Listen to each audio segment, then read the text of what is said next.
Welcome to Autocar India Quick News, your weekly wrap of all the latest happenings from the automotive world. Before we begin, please ensure that you subscribe to the Autocar India channel and have hit the bell icon so you will be notified every time we have a new video up.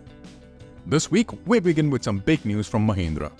The homegrown brand has released teasers for the upcoming XUV3XO facelift. The teasers have further confirmed that the upcoming heavily updated compact SUV will be renamed as the XUV3XO.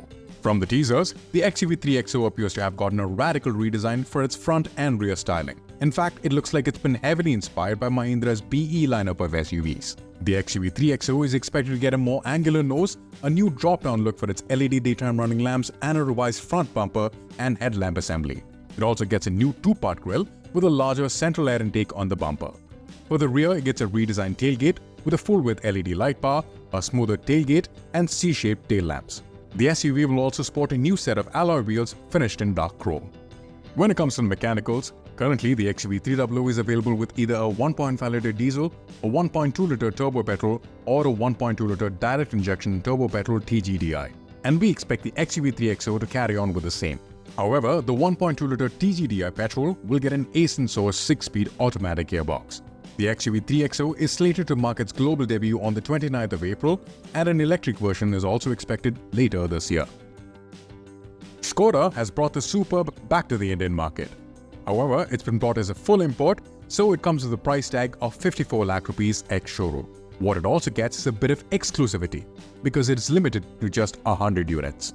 However, what's worth noting here is that Skoda has launched a previous gen Superb that was earlier on sale in India, and not the latest one that is available abroad. The 100 units that will be brought to India will be the fully loaded LNK variant that is packed with more features. Some of the notable add-ons include Skoda's dynamic chassis control technology, along with active tire pressure monitoring system, 18-inch alloy wheels, and 9 airbags. The Superb can only be had in 3 exterior paint shade options: the new Rosso Brunelli and Waterworld Green, and the classic Magic Black. Additionally, unlike the earlier model, the new Superb gets a 9-inch Columbus infotainment system. The Superb will continue to be powered by the same 2-litre 4-cylinder turbo petrol engine that produces 190 horsepower and 320 Nm. This engine, which is now BS6 Phase 2 compliant, is mated to a 7-speed DSG automatic gearbox. Toyota has launched a new compact SUV, and it's called the Urban Cruiser Taisor. The Urban Cruiser Taisor is essentially a rebadged version of the Maruti Suzuki Fronx, but with some minor cosmetic changes to make it stand out. Toyota has priced it almost on par with the Fronx, and on your screen now is a detailed list of all the variants and their prices. At first glance, the Taisor might look identical to the Fronx, but a closer look would reveal some subtle differences. The front grille, for instance, has been redesigned, and the front bumpers have also been slightly restyled. Furthermore, the LED DRLs feature a new linear design as opposed to the 3 cubes that's seen on the Fronx. The taillights have also been tweaked, and the Taisor gets an all-new design for its 16-inch diamond-cut alloy wheels. Toyota is offering the Taisor with a range of color options that include white, silver, red, orange, and grey, and the former colors can also be optioned with a blacked-out roof. The interior of the Urban Cruiser Taisor is identical to the one seen on the Fronx, but it's finished in brown and black dual-tone upholstery. The features listed on the Taisor include a 9-inch touchscreen infotainment screen with wireless Android Auto and Apple CarPlay, auto climate control, 360-degree camera, a heads-up display, wireless charger, smartwatch connectivity, and so on. Safety is taken care of by 6 airbags, ESP, hill hold assist, ABS with ABD, and ISOFIX child seat anchorages. The Taisor is powered by the same 1.2-litre 4-cylinder naturally aspirated petrol and the 1-litre 3-cylinder turbo petrol engines from the Maruti Suzuki Fronx. The 1.2-litre engine makes 90 horsepower and 113 Nm of torque, and can be had with either a 5-speed manual transmission or the optional AMT. Meanwhile, the turbo petrol engine is also available with a 5-speed manual along with the optional 6-speed torque converter automatic.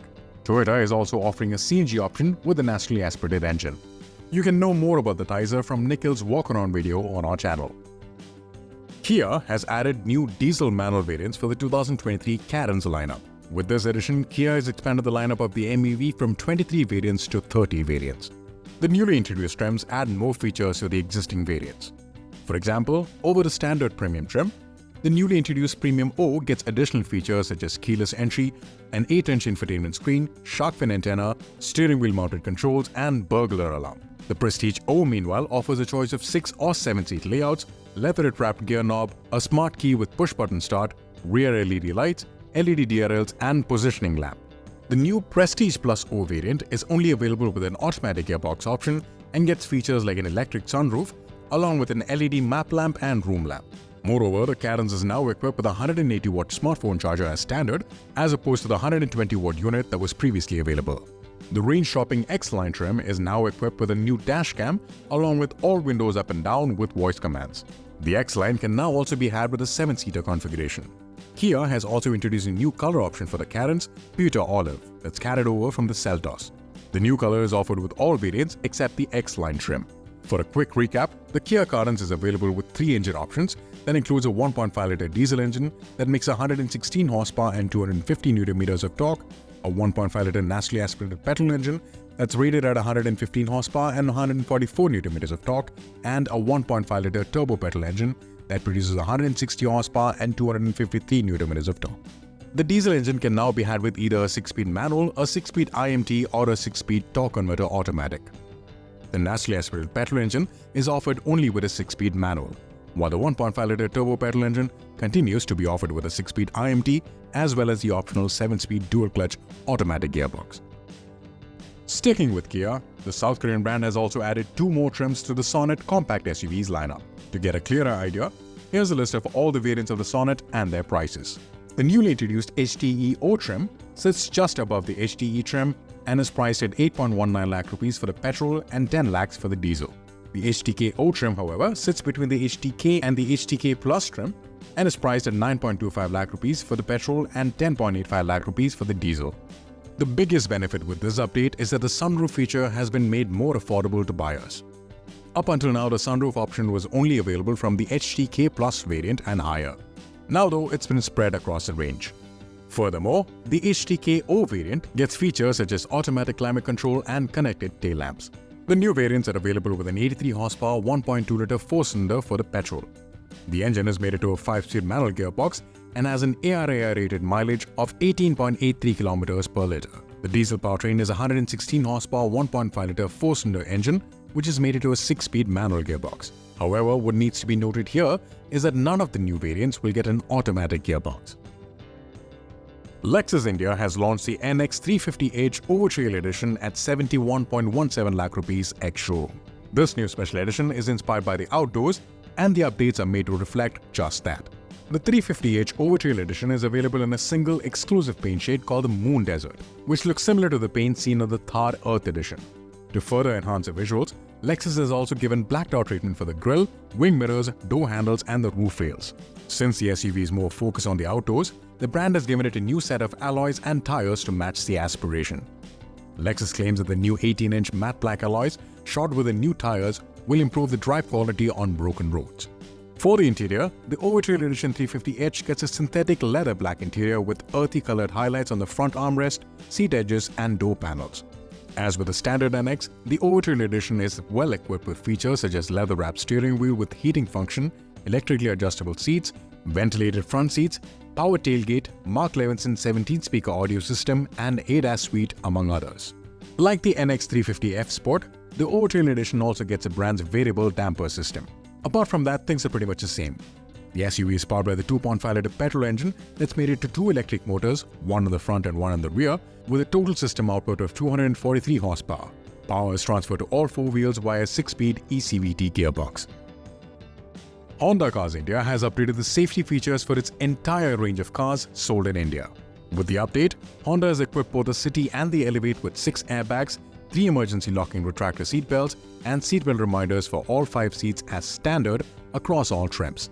Additionally, the Elevate also comes standard with features such as adjustable head restraints for all 5 passengers, driver and co-driver vanity mirror, and a digi-analog instrument cluster with a 7-inch TFT display.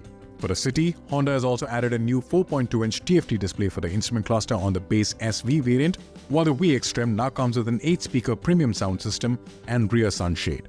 As for the other offerings, Honda has also equipped the Amaze and the City EHEV with seatbelt reminders for all 5 seats as standard. Furthermore, Honda has also rejigged the variants of their sedans.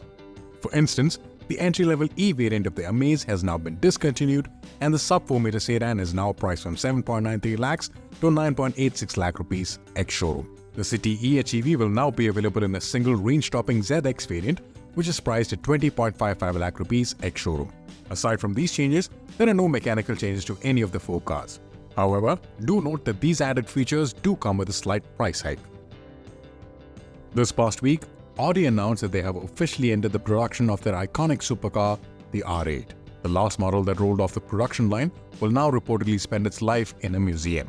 The R8 was first introduced to the world as a celebration of Audi's 3 successive wins at the 24-hour Le Mans endurance race.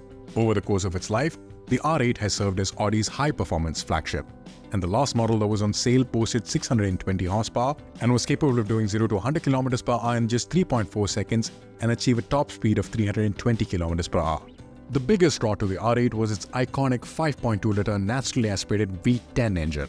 This engine is exclusive to just 2 cars on sale today, the R8 and its sibling, the Lamborghini Huracan. Audi sold the first and second generation R8 supercar for a limited period in India, but the R8 facelift was never introduced here.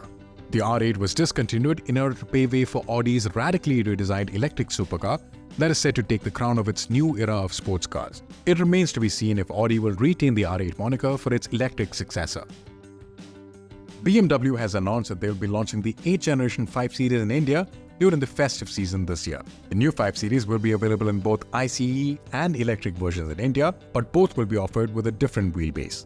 Reports suggest that BMW will offer the ICE 5 Series in long wheelbase guise, whereas the i5 will come only with a standard wheelbase option. Bookings for the i5 are now open. The decision to sell the 5 Series as a long wheelbase model is in light of the massive success of the 3 Series Grand Limousine, which became the brand's best-selling model in 2023. But unlike the current 3 Series, the new 5 Series offers a lot more features to the rear seat passengers.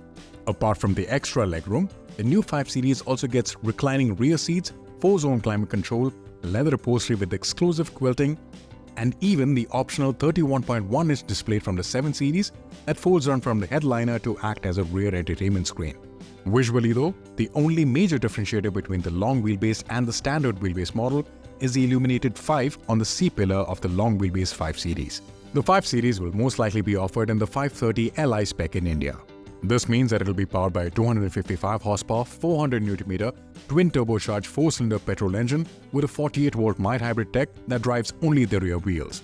As for the all-electric i5, India is set to get the M60 X-Drive that gets an electric motor on each axle, putting out a combined 601 horsepower and 820 Nm of torque. BMW claims that the electric sedan will be able to do the 0 to 100 km per hour sprint in just 3.8 seconds. Top speed is electronically limited to 230 km per hour. It also gets BMW's X-Drive all-wheel drive system as standard. The i5's 81.2 kWh lithium-ion battery is claimed to offer a WLTP-certified range of 516 km on a single charge. It gets 11 kW AC fast charging functionality as standard, which can be increased to 22 kW with an optional onboard charger. Moreover, the electric sedan also gets DC charging capabilities up to 205 kW, with BMW claiming 10 to 80% charge within 30 minutes. Upon its arrival, the 5 Series is expected to be priced around the 70 to 80 lakh rupee mark, and since the i5 will be brought in as a CBU, it might cost as much as 1 crore rupees. Since we didn't get any report-worthy developments from the world of two-wheelers this week, we will have to end the episode without it. Thank you all for joining and see you all next week.